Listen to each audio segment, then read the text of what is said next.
네, 최근 부동산 시장에서 매매 거래는 말라붙었지만 임대차 계약은 급증하고 있습니다. 특히 월세 증가폭이 가파르게 오르고 있는데 임대차 시장에서 전세 월세화 현상이 가속화되는 배경부터 또 앞으로 부동산 시장에 어떤 변화가 생기게 될지 관련 내용 박연미 경제평론가와 함께 살펴보겠습니다. 안녕하십니까? 안녕하세요. 네. 자, 오늘은 부동산 얘기부터 시작해 보도록 하겠습니다. 거래량 측면에서 지난달 통계를 보니까 서울 전체 매매가 994건이거든요. 이게 2006년 이후에 6월 거래량으로 가장 적었다고 하는데 지금 이 현상 어떻게 보고 계십니까?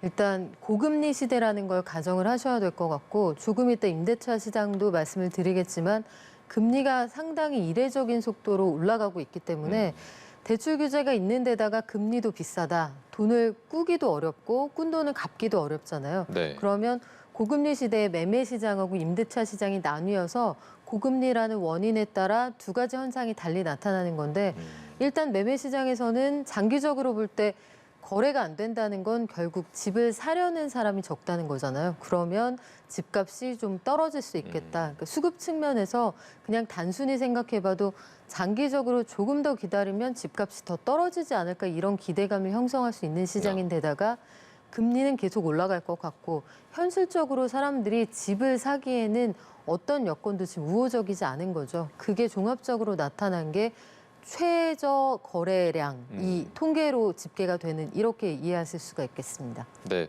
어떻게 보면 집값이 떨어진다는 신호로 해석할 수도 있을 텐데 그렇다면 7월쯤에도 네. 계속해서 매매 이런 절벽 현상은 계속될까요?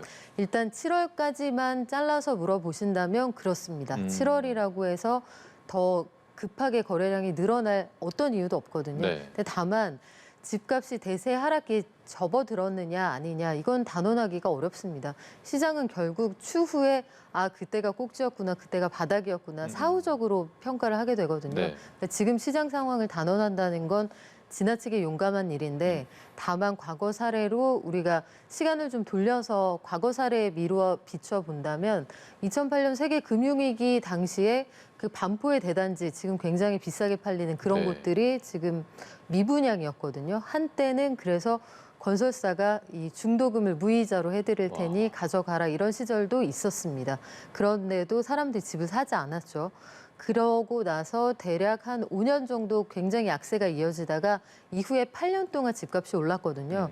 그러면 본인이 보는 그 시계를 어디까지 한정할 것이냐, 5년 단위로 볼 것이냐, 10년으로 볼 것이냐, 15년, 20년으로 볼 것이냐에 따라서 이 사이클을 보는 눈이 달라질 거예요. 그러니까 다만 당분간 적어도 연말까지는 수급이 급하게 늘어날 요인은 없다. 여기까지는 말씀을 드릴 수가 있습니다. 네, 알겠습니다. 그런데 지금 임대차 계약은 급증했다 네. 이런 내용이 나오고 있거든요. 특히 고가의 월세 거래도 크게 증가했습니다. 이게 어떤 이유 때문인지 분석을 한다면 어떻게 네. 할 수 있을까요? 앞서서 매매가 실종됐다 하고 원인은 똑같습니다. 네. 고금리 상황인 거고 집값은 하락할 것으로 보인다. 그러면 지방에서 뭐 아직까지는 아주 극소수의 사례가 되겠습니다만 지방 일부 지역에서는 집값이 떨어지는데 반해 전세가율이 높으니까 깡통 전세 우려가 있으니 사람들이 전세보다는 월세가 안전하다고 느껴서 반전세 혹은 월세로 들어가실 테고요. 수도권은 아직 깡통 전세 우려까지는 아닙니다만 고금리 상황에 집을 굳이 지금 사야 할까? 이런 생각을 하시면 나는 전세나 월세에 머물다가 나중에 기회를 보겠다. 충분히 생각을 해보실 수가 있겠죠. 그래서 고금리라는 원인, 이 하나의 원인을 가지고 매매 시장하고 임대차 시장이 완전히 나뉘는 현상이 나타나는 건데 이게 작년까지는 저금리 속에서 매매 시장과 전월세 시장이 동반 성장을 했거든요. 동반 상승을 했는데 이제 올해 들어서는 금리라는 변수 앞에서 자가를 소유하지 않겠다는 그 트렌드가 형성이 되는 거예요. 그래서 매매는 실종이 되고 대신 전세나 월세를 찾는 분들은 늘어나고 있는데 시장이 전세하고 월세도 좀 나뉩니다. 일단 그 월세가 전세보다 올해 상반기에 사상 처음으로 더 많았거든요.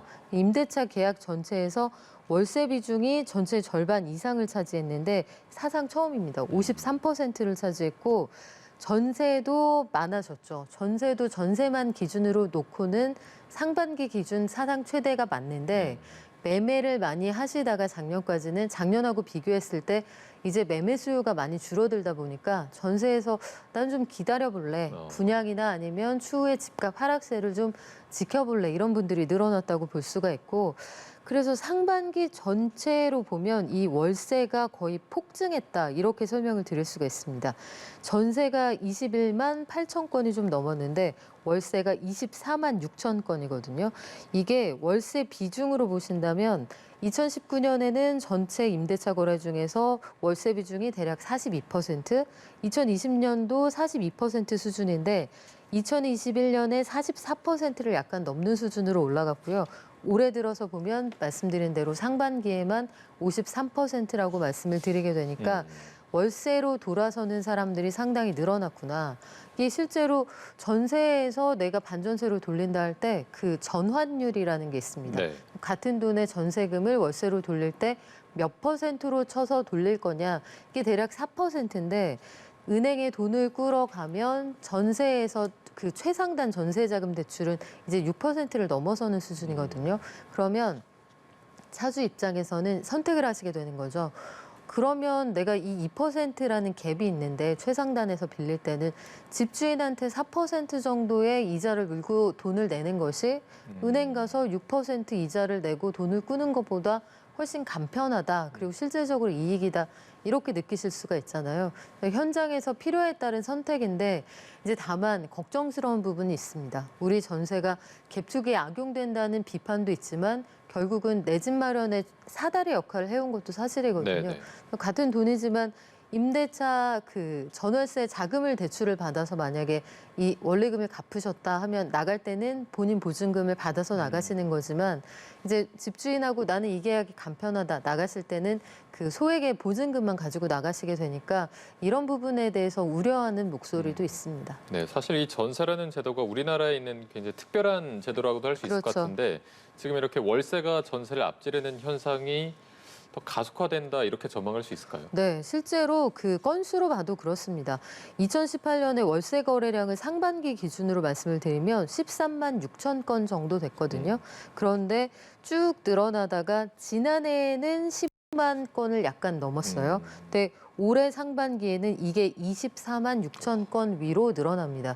그러니까 현실적으로 대출을 받기도 어렵지만 대출 받아서 이걸 갚기도 어렵고 그리고 대출을 받았을 때 그 이자가 불리하다고 느끼시는 건데 월세만 굉장히 많이 내고 나는 아파트에 살겠다 이런 분들도 실제로 최근에 많이 늘어나고 있고요.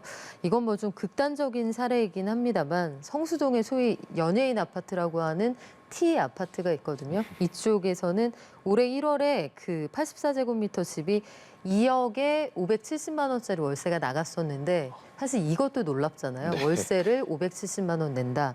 그런데 지난달 20일에 같은 아파트에 같은 평수가 거래가 됐는데 2억에 1,000만 원짜리 월세가 등장을 했습니다. 와.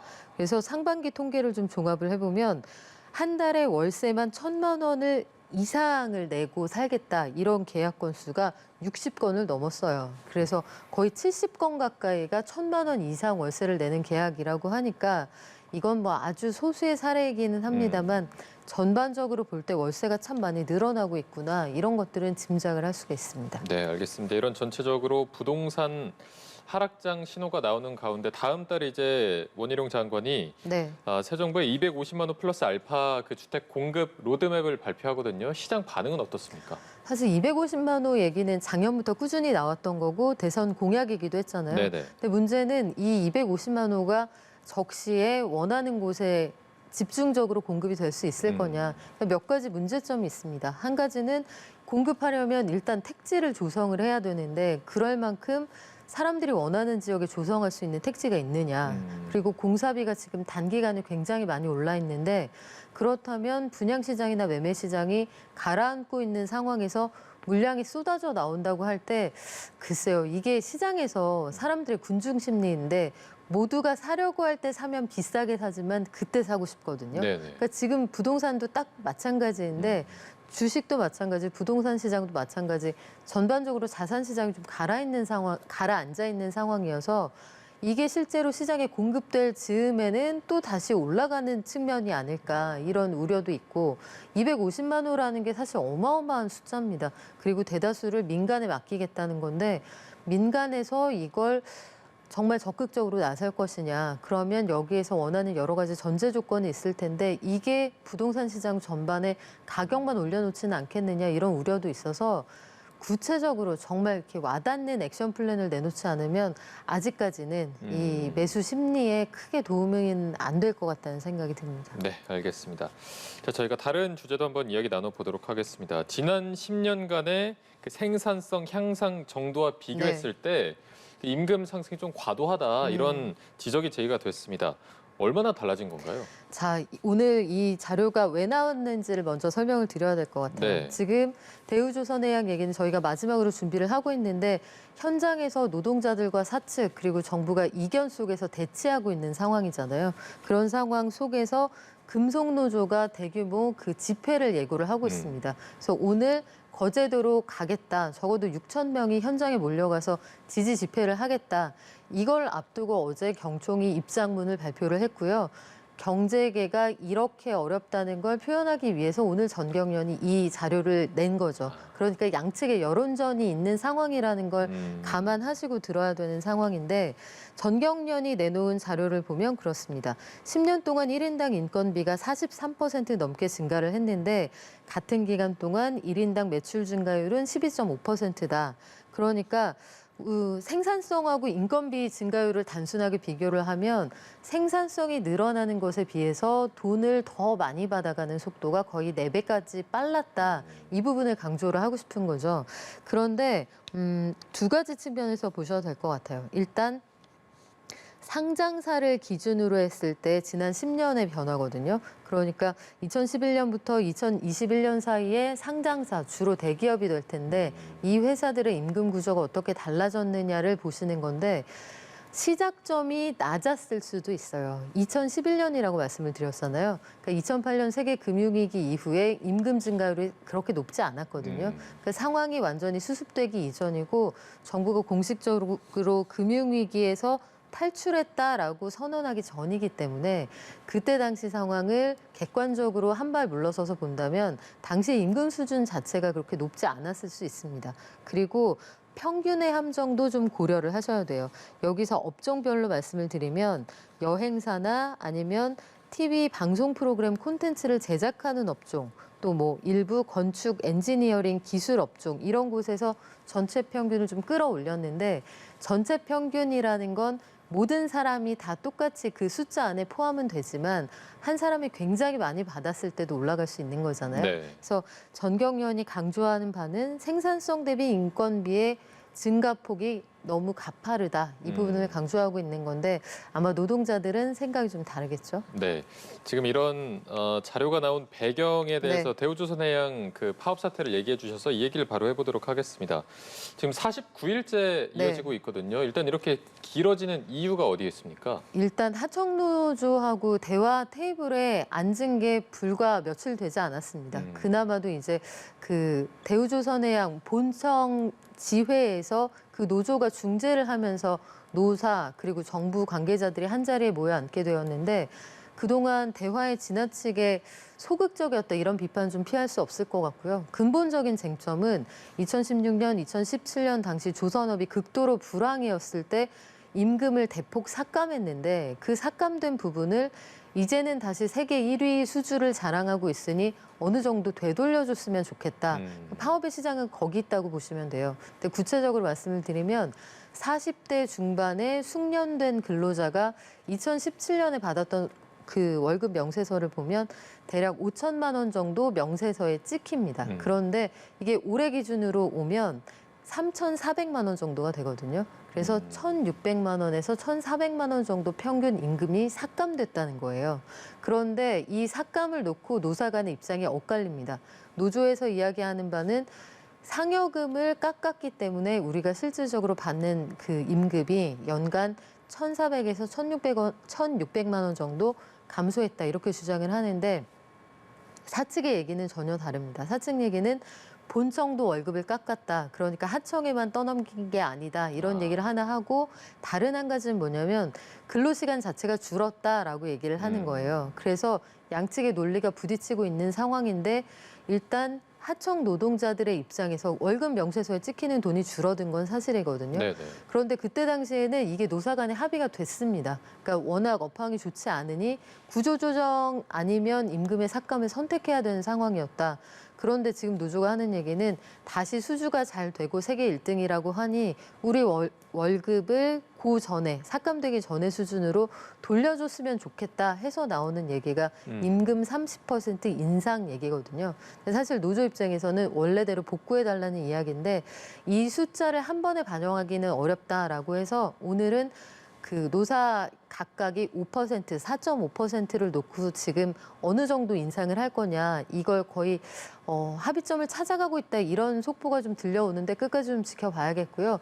또 한 가지 쟁점이 내년 1월 1일부터는 임금을 10% 올려달라 이 부분을 놓고도 막판 협상이 지금 진행이 되고 있는 상황입니다. 네, 알겠습니다. 타결 가능성을 조금 더 지켜봐야 될 것 같습니다. 지금까지 박연미 경제평론가와 함께 살펴봤습니다. 고맙습니다.